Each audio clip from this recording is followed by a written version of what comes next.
Hey, what's up guys? Welcome to another video.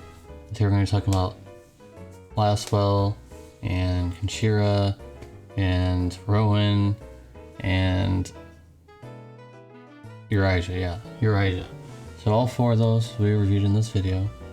Yes, I do have my unmade bed here, so you can make fun of it if you want. I don't care anymore. Make fun of it if you want. But I'm on a time crunch, so I don't really have time to make my bed. So anyways, let's move to the actual video. Got Rowan here. Very nice STMR, but it still has very niche uses, but it's still pretty nice. 170 attack, or 170 magic. See, I'm so used to saying attack for katanas. And it also has 75% dragon killer, which is pretty nice. Really, he's just a mini ace unit. He has ice. He has a limit burst damage. He's a thing. He's STMR fodder. What else do you want me to say? He's a 5 to 7 star unit who has almost no abilities, and actually most of his kit is in his passives. Really, you're just gonna use him for his STMR. That's it. His Mystic Cross Chaining is like really low, like a 4 star or a free unit. Reminds me of like a free unit's modifiers. And he wants to be an LB damage abuser, but it's a one-hit move, and it's less damage than Tifa's would be. I'm pretty sure on that anyways. So that's about it. Rowan gets like a 2 out of 10 because his STMR is really great. That's it, 2 out of 10. So already we're moving on to the next one. Yuraisha. Now this one's gonna like, this one, I don't know if this is as hyped as Terra, because Terra, oh my god. There's like a wild, like a firestorm of hype for Terra. But I think the real hype should be over here with Yuraisha, because she does a lot of things, and she's the first real Neovision support. Rain, sure, yes, he's also support, but he's not really dedicated support. He's DPS support type unit.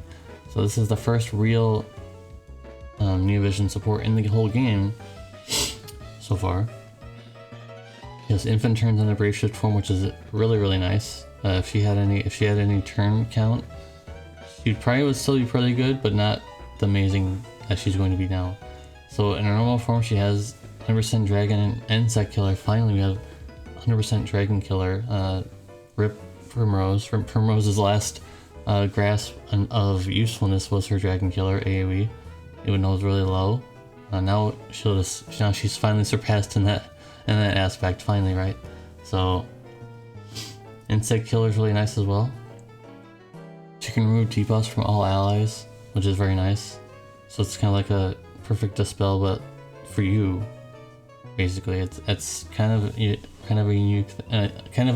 unique thing we've got going on there for that.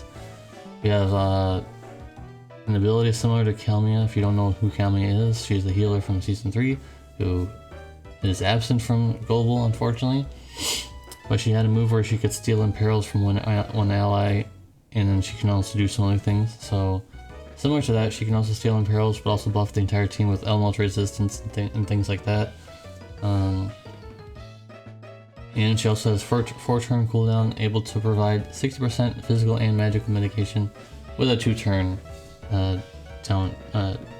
downtime. So obviously you would use this when you really need it, as opposed to just using it whenever you feel like, because you gotta work on that 2-turn cooldown as well, because when you use it, it'll be downtime for 2 turns, or maybe to 3, depending. I don't know what the turn count is. I'm pretty sure it's 2 turns though.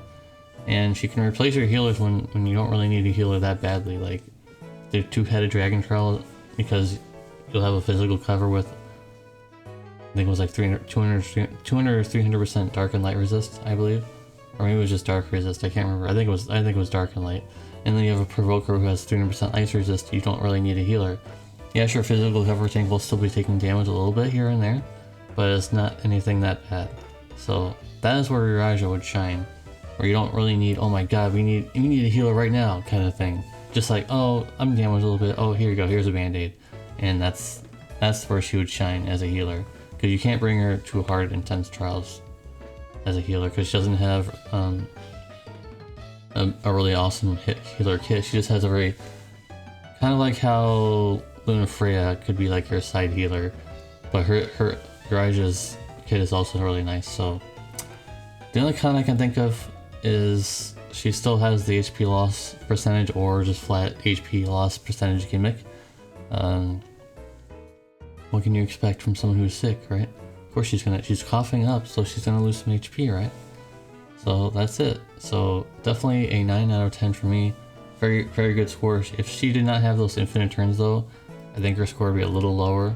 But 9 out of 10, Granny definitely has new powers and she is really ready to show it.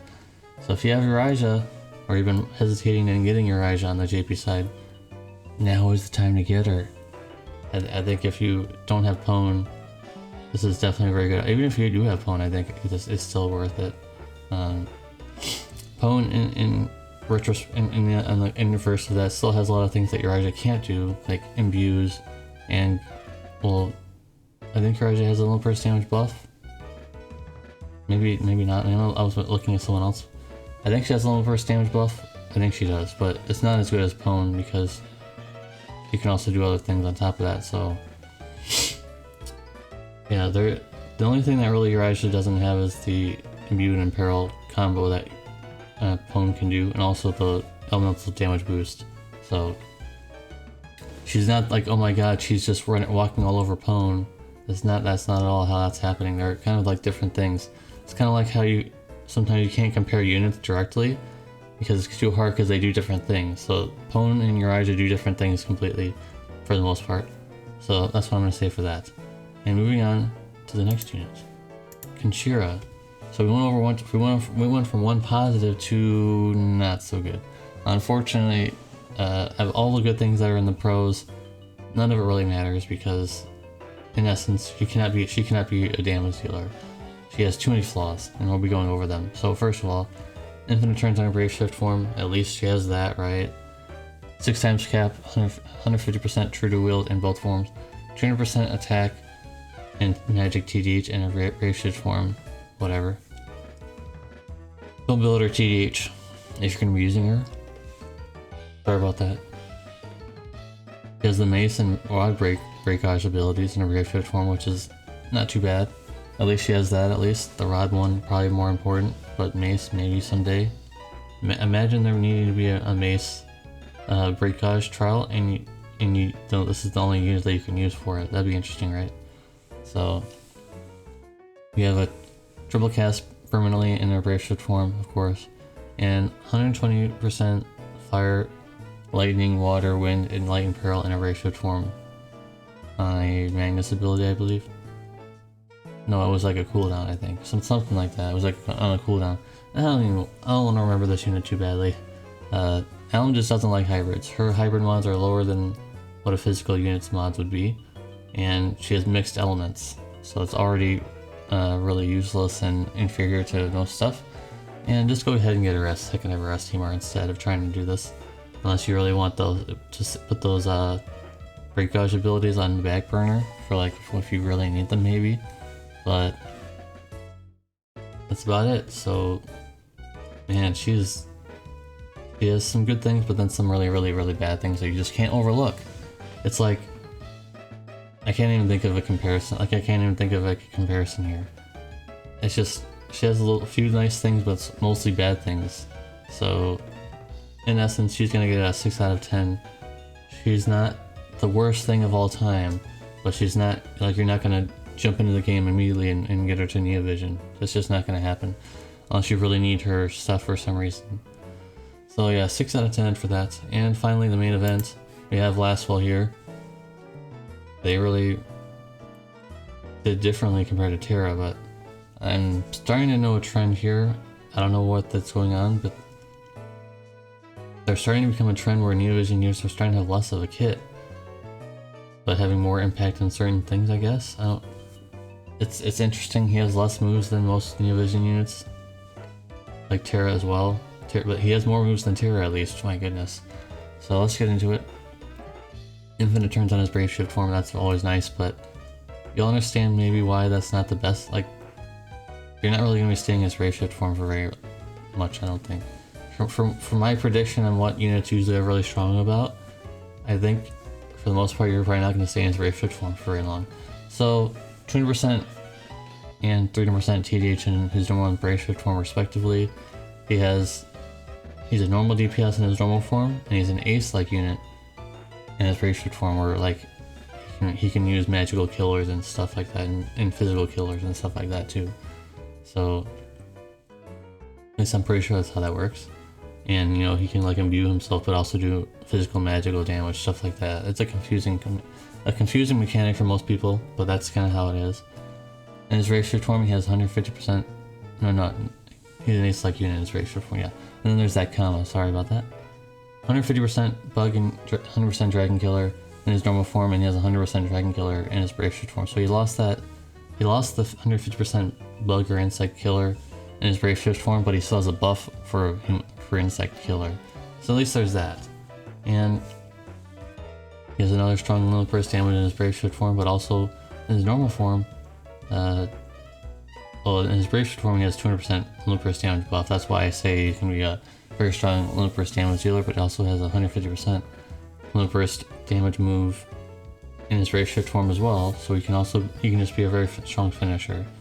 And also in his normal form he can chain with Sora, but it's ice locked, so probably not worth it, unless you're fighting the last boss in Dark Visions, where you can use any element. I think that's the only time you would ever do that, to chain with Sora. I think that's not the only time.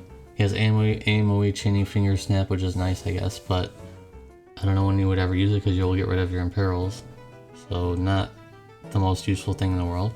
And he can become the Ice Sora, basically. I figured out a way you can make him to Ice Sora. If you missed out on regular Sora, not regular Sora, if you missed out on Kingdom Hearts 3 Sora, you wanted that limit burst juiciness, you can kind of get it with him too, in a way.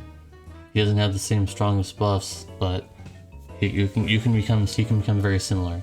So the downsides, his imbues are in his brave shift form, only in his brave shift form, and they can only be used a few times per, so at least he has a few imbues, so you'll be able to do that. And TDH has no variance for magic, so there's no reason for him to be TDH. He should have had the 6 cap like Ace and True to Wield and stuff like that, but nope. Unfortunately he's TDH, so he doesn't really gain anything from being TDH besides EP magic, I guess. That's about it. So to become Ice Sora, first, turn 1, brave shift, and just do whatever you want. Just chain and imbue and stuff. And turn 2, use that Gradius ability, whatever it is, Grandiose ability that gives him 150% limit burst damage, and then shift back to normal and uses the limit burst right away, because the 150% limit burst damage buff lasts for 4 turns. So you want to go ahead and maximize your usefulness out of that. So you want to limit burst right away on that when you shift back over. So make sure you're getting that done. So that's it. And what will his score be? I'm feeling like an 8.5 is looking pretty good. He's not perfect. The TDH for magic is just not really I'm not really feeling it, but he has a lot of nice things about him as well that he is really nice. I'm sure he'll be at the top of the damage charts, just like Terra. I don't think he'll do as much damage as Terra does. No way. Terra has a very unique mechanic where she can stack years of old equipment on her and make her really strong, whereas Lasswell has some limitations and things like that. So I'm sure he'll be around Sora's damage, maybe not as high, or maybe at least comparable. I'm pretty sure at least comparable. But I'm always wrong with these things. I'm sure the calculations will come out and he'll be, near the top. But I'm not a calculations kind of guy. That's why I don't really put calculations on my review, because when I do these, I'm really tired in the morning, and if I do math in the morning, you guys will probably make fun of me. So let's not do that. Now let's just continue doing the same thing I'm doing right now. So 8.5 out of 10, very, very good, very high score, by the way. Sure, it's not a 9 or a 10, but only one unit's ever gotten a 10, and that was Finzi. So it's hard to get a 10 from me. Anyways, guys, if you watched all the way through, type in hashtag IceSora. But we're not done yet. So everybody who stay to the very end or just skip to the end, let's go ahead and show off this list of new limit bursts. I do this at the end of my reviews usually, for everybody who sticks behind at the end. When there's a new limit burst coming out, because the limit bursts on the JB side are delayed. People in global will never know how that is because they get them right away. But on the JB side, Fizzless's the limit burst was delayed like a lot of others. So I'll go ahead and show that off right now. So here it is. We got the limit burst animation finally, and here we are. This is the first time I'm seeing it as well.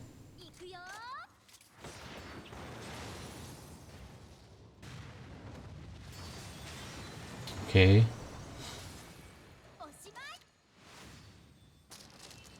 Okay, she needs to take those goggles off a little bit more.